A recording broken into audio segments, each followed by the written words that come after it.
जादुई नदी में पैसों की दुनिया। हे भगवान, आपने हमें इतना गरीब और असहाय क्यों बना दिया? क्या हमें खुशी से रहने का हक नहीं है?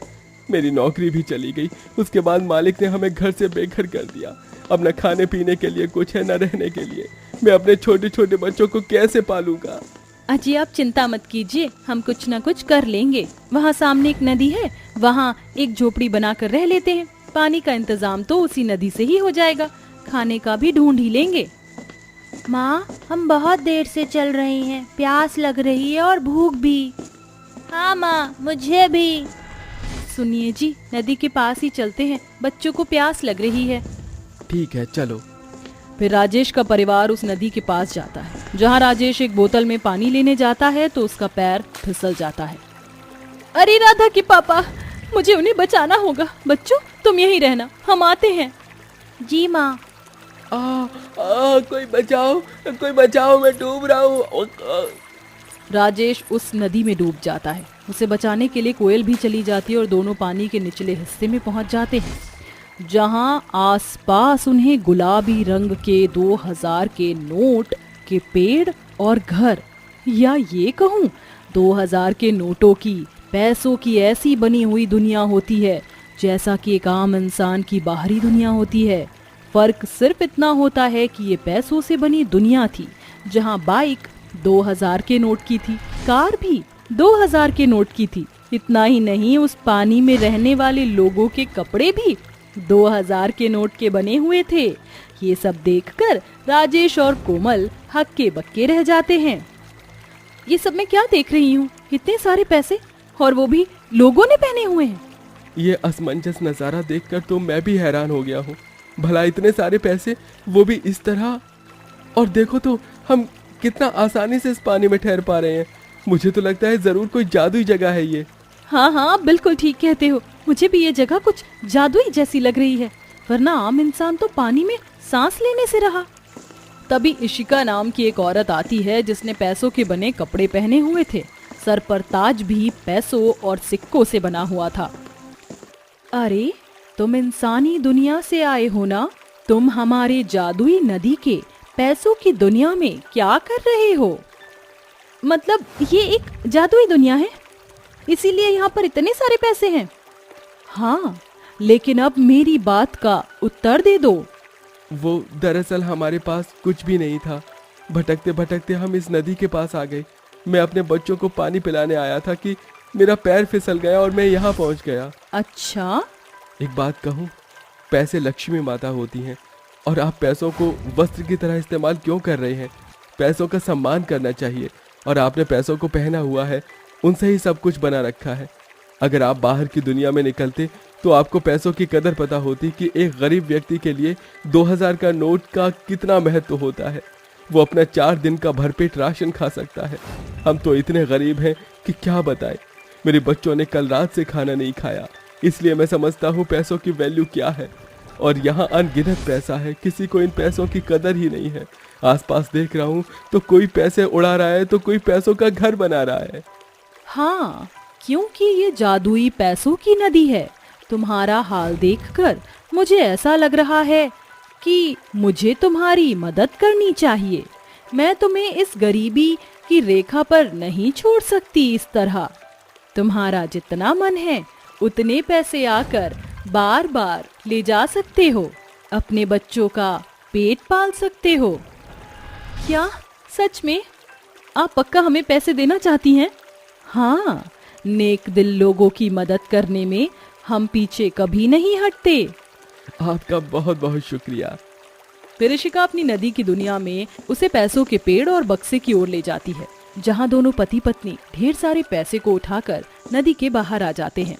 तभी बच्चों को बहुत भूख लगती है। फिर राजेश और कोयल अपने दोनों बच्चों को एक मॉल में ले जाते हैं। नए नए ढेर सारे कपड़े खरीदते हैं और खुद भी पहनते हैं। फिर उन्हें एक महंगे वाले रेस्टोरेंट में पेट भरकर chow mein, pizza, burger, Chinese, Italian सब कुछ खिलाते हैं, जिससे बच्चे बहुत मजा करते हैं।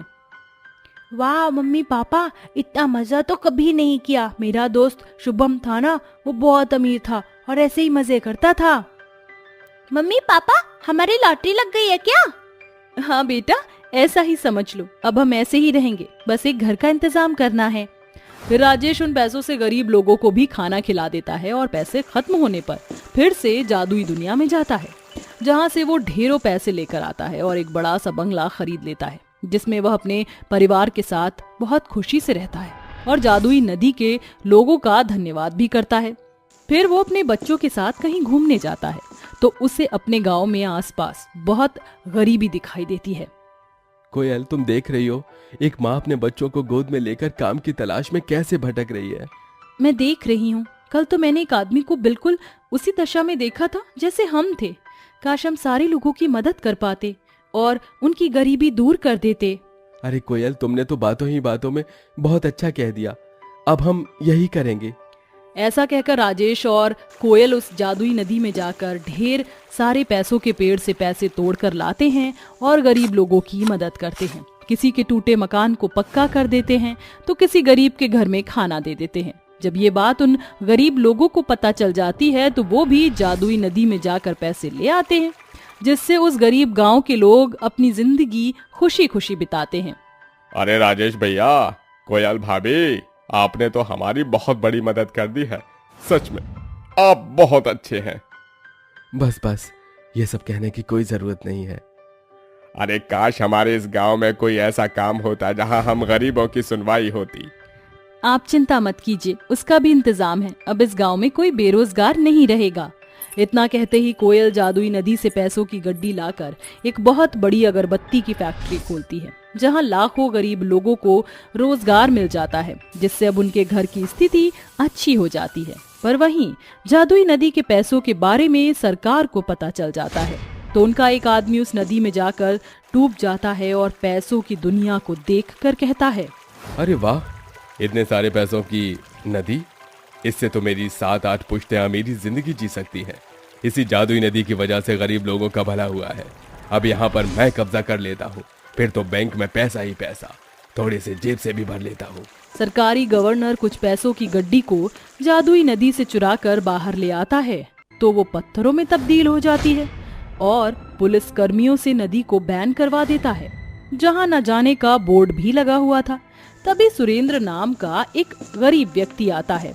साहब साहब, मुझे इस नदी के भीतर जाना है। मेरी बेटी के पेट में पथरी हो गई है, वो बहुत परेशान है। उसका ऑपरेशन के लिए पैसे चाहिए, मुझे जाने दीजिए।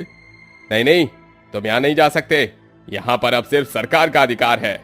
सुरेंद्र बहुत गिड़गिड़ाता है, लेकिन वह पुलिस कर्मियों उसे जादुई नदी में जाने नहीं देते। ये सब होता हुआ कोयल देख लेती है और उस गरीब व्यक्ति की पैसे देकर मदद करती है। फिर वह गवर्नर वापस उसे नदी में जाता है और पैसे निकाल कर लाता है, तो उसके पैसों के नोट फिर से छोटे छोटे कंकड़ियों में तब्दील हो जाते हैं। हे भगवान, मैं बार बार इस पानी में से पैसे लेकर बाहर आता हूँ, तो ये नोटों की गड्डी कंकड़ में क्यों बदल जाती है। तभी तेज रोशनी में पैसों की दुनिया से शिका बाहर आकर कहती है, तुम्हारे साथ ये इसलिए हो रहा है क्योंकि तुम एक लालची व्यक्ति हो और मेरी जादुई नदी के पैसे कभी लालची लोगों के काम नहीं आते हैं।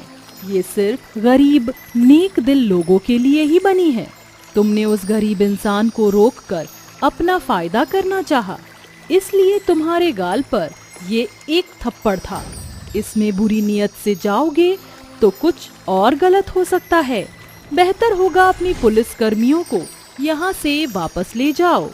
नहीं नहीं, मुझे माफ कर दो, मुझे अपनी गलती का सबक मिल चुका है। मैं अमीर होने के नशे के लालच में आ गया था और अब ऐसा नहीं करूंगा। पुलिसकर्मी, वापस चलो यहाँ से। इस तरह इशिका वापस पानी में चली जाती है। वहीं गवर्नर पुलिसकर्मी भी चले जाते हैं। अब जब भी गरीब लोगों को पैसों की जरूरत होती है तो वह उस जादुई नदी में आकर अपनी आर्थिक स्थिति को बेहतर कर लिया करते थे। उस गांव की गरीबी हटने के बाद जादुई नदी के पैसों की दुनिया खुद ब खुद गायब हो जाती है। गौरी बेटी, कहाँ है तू? यहाँ माँ, आंगन में चंपा को चारा खिला रही हूँ। सारा दिन इसी की सेवा बाड़ी में लगी रहती है तू भी। चल कर खा ले कुछ। खा लूंगी माँ, मगर अपनी चंपा को पहले भरपेट चारा तो खिला दो। आखिर इसी के दूध से ही हमारा घर चलता है। गौरी भरतपुर गांव में अपने माता पिता के साथ रहती है। गौरी की गाय चंपा गर्भवती है। गौरी को अपनी गाय से बहुत लगाव है। उसी रात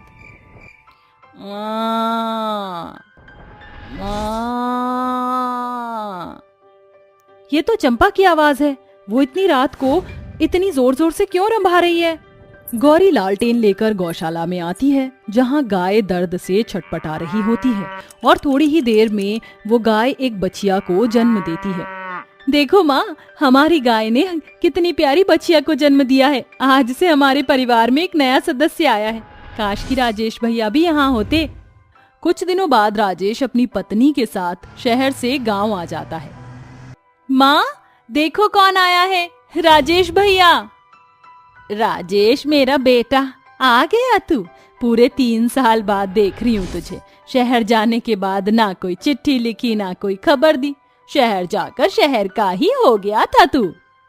ओह गॉड, ये है राजेश की फैमिली, इतनी फटीचर। पता नहीं इन गरीब भिखारियों के बीच में मैं कैसे एडजस्ट करूंगी। माँ, ये जानवी है, आपकी बहू।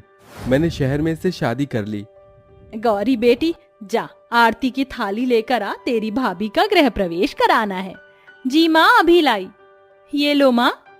गंगा जानवी का गृह प्रवेश कराती है। अगले दिन सुबह को देर तक जानवी अपने कमरे में सो रही होती है, तभी लाइट कट जाती है। ओह गॉड, इस लाइट को भी अभी जाना था। एक तो रात भर मच्छरों ने सोने नहीं दिया। गर्मी से चिढ़कर जानवी गुस्से में कमरे से बाहर आती है, जहाँ गौरी अपनी गाय और बछिया को भूसा खिला रही होती है। गौरी, मेरी चाय कहाँ है? वो भाभी, आप सो रही थी इसलिए मैंने आपके हिस्से की चाय बर्तन में रखी हुई है। ये लीजिए उपले, चाय गरम करके पी लीजिए। तुम्हारा दिमाग खराब हो गया क्या? शहर में मेरे उठने से पहले तुम्हारे भैया मेरे लिए कमरे में बैठी लेकर आते थे। मुझे इस मिट्टी के घिसे पिटे चूल्हे पर कुछ भी नहीं बनाना आता, और ये चाय सुबह की बासी हो चुकी है। मेरे लिए ताजी चाय बनाओ। मगर भाभी, घर में चाय बनाने के लिए दूध नहीं है। तो कहो अपनी प्यारी गाय को दूध देने को। मगर भाभी, मेरी गाय सिर्फ सुबह और शाम दूध देती है, अभी ये दूध नहीं देगी। मैं भी देखती हूँ कैसे नहीं देती ये दूध। ये कहकर गौरी की अत्याचारी भाभी गाय और बछिया को डंडे से मारने लगती है। फ्री फंड का चोकर भूसा खा खाकर बहुत चर्बी चढ़ गई है इन्हें। अगर ये दूध नहीं दे सकती तो आज से इनका चारा बंद। रुक जाओ भाभी, मेरी गाय और मेरी बच्चिया को ऐसे मत मारो। बड़ी आई अपनी गाय और बच्चिया को बचाने वाली। चल हट यहाँ से। अत्याचारी भाभी अपनी गरीब ननद को धक्का दे देती है, जिस कारण गौरी का सर खूंटे से लग जाता है और उसके सर से खून बहने लगता है। धीरे धीरे जानवी की ज्यादतियां और अत्याचार बढ़ते ही जाते हैं। अब वह गाय और बच्चिया को खाने के लिए कुछ भी नहीं देने देती, जिस कारण एक रात गौरी आंखों में आंसू लिए गौशाला में आके अपनी गाय और उसकी बच्चिया का खूंटा खोल देती है। मैं तुम दोनों को अपनी जान से भी ज्यादा प्यार करती हूँ। तुम दोनों का ये दुख दर्द अब मुझसे और नहीं देखा जाता। जाओ मेरी प्यारी गाय, अपनी बच्चिया को लेकर इस घर से कहीं दूर भाग जाओ। गौरी की गाय चंपा अपनी बच्चिया को लेकर काफी दूर चली जाती है। चलते चलते वो एक जंगल में आ जाती है, जहाँ एक ऋषिवर एक पेड़ के नीचे बैठकर तप कर रहे होते हैं। तभी एक डाली टूटकर उन पर गिरने वाली होती है। तभी चंपा भागकर उस ऋषि को बचा लेती है और डाली गाय पर टूटकर गिर जाती है। हे गौ माता, मुझे बचाने के लिए आपने अपनी जान जोखिम में डाल दी। अचानक गाय गौरी को याद करने लगती है और गाय की आंखों से आंसू बहने लगते हैं। तभी ऋषिवर अपनी शक्तियों की सिद्धि से उसकी सारी तकलीफ जान लेते हैं और उसके आंसुओं को सोने के आंसुओं में बदल देते हैं। जाओ गौ माता, आज से जब कभी भी अपनों को दर्द में देखकर तुम्हारी आंखों में आंसू बहेंगे तो वो सोने के आंसू बन जाएंगे, और जो भी साफ मन वाले होंगे वो तुम्हारे बिना बोले भी तुम्हारे मन की बातें सुन सकेंगे। धन्यवाद ऋषिवर, आपने मेरी मदद की। गाय अपनी बच्चिया को लेकर वापस आ जाती है, जहां गरीब ननद अपनी अत्याचारी भाभी के आगे हाथ फैलाकर रोटी के लिए भीख मांग रही होती है, और उसके गरीब माँ बाप गोपी और गंगा खाने को दाने दाने के लिए तरस रहे होते हैं। भगवान के लिए मुझे एक रोटी दे दो भाभी। माँ पिताजी ने कई दिनों से कुछ भी नहीं खाया है। मेरे माँ बाप मर जाएंगे भाभी। मरते हैं तो मर जाए, मैं तुम गरीब भिखारी को खाने का एक दाना भी नहीं दूंगी। ऐसा कहकर जानवी घर के अंदर चली जाती है और वहीं गरीब ननद का दुख देखकर गाय की आंखों से आंसू बहने लगते हैं, जो कि सोने में बदलकर जमीन पर गिरने लगते हैं। चंपा, मेरी प्यारी गाय, क्यों आई हो तुम यहाँ? मेरी भाभी बहुत अत्याचारी है, वो इंसानों पर तरस नहीं खा रही है। तुम तो बेजुबान हो, तुम बेजुबान जानवरों की भी जान ले लेंगी। गौरी, क्या तुम मुझे सुन सकती हो? ये मेरा नाम कौन पुकार रहा है? ये मेरी आवाज है गौरी। मेरी आंखों से बहते आंसुओं को देखो, जो सोने में बदलकर जमीन पर गिर रहे हैं। इससे पहले कि तुम्हारी अत्याचारी भाभी मेरे सोने के आंसुओं को देखे, इन्हें जल्दी से उठा लो। गौरी अपनी गाय के गिरे हुए सोने के आंसुओं को उठाकर रख लेती है। उसे सुनार से बेचकर अपने गरीब भूखे माँ बाप के लिए राशन पानी लेकर आती है और खाना बनाकर उन्हें खिलाती है। माँ, पिताजी, खाना खा लीजिए। अरे गौरी बेटी, ये खाना तू कहाँ से लेकर आई है? गौरी अपने माता पिता को अपनी जादुई गाय के सोने के आंसुओं के बारे में बताती है। धीरे धीरे पहले की तरह अपनी गाय और बचिया के साथ वो खुश खुश रहने लगती है। मगर एक रात जोर जोर से बिजली चमकती है और जोरों से बारिश होती है, जिस कारण गौशाले की मिट्टी और फूस बारिश के पानी से भीगकर गलने लगता है और गौशाला की छत बचिया के ऊपर गिर जाता है। अपनी बचिया को दर्द में देखकर एक बार फिर जादुई गाय की आंखों से सोने के आंसू बहने लगते हैं और ये नज़ारा गौरी की लालची अत्याचारी भाभी देख लेती है। अच्छा, तो अब समझ में आया मुझे कि मेरी 2 कौड़ी की गरीब ननद खुद पर इतना इतरा क्यों रही थी। इसकी ये जादुई गाय इन गरीबों को सोने के आंसू देती है, इसलिए इनके दिन बदल गए हैं। अरे मुर्गी तो एक बार में सिर्फ एक ही सोने का अंडा देती है, मगर ये जादुई गाय तो सोने के आंसू देती है। अब मैं इसको इतना दर्द दूंगी कि ये खूब रोएगी और मुझे ढेर सारे सोने के आंसू देगी, जिन्हें बेचकर मैं लखपति नहीं करोड़पति हो जाऊंगी। अगली सुबह वह बेचारी गाय को चमड़े से बहुत मारती है। दर्द के मारे गाय अपने सींग हिलाते हुए गुहार लगाते हुए दर्द के कारण रोने लगती है।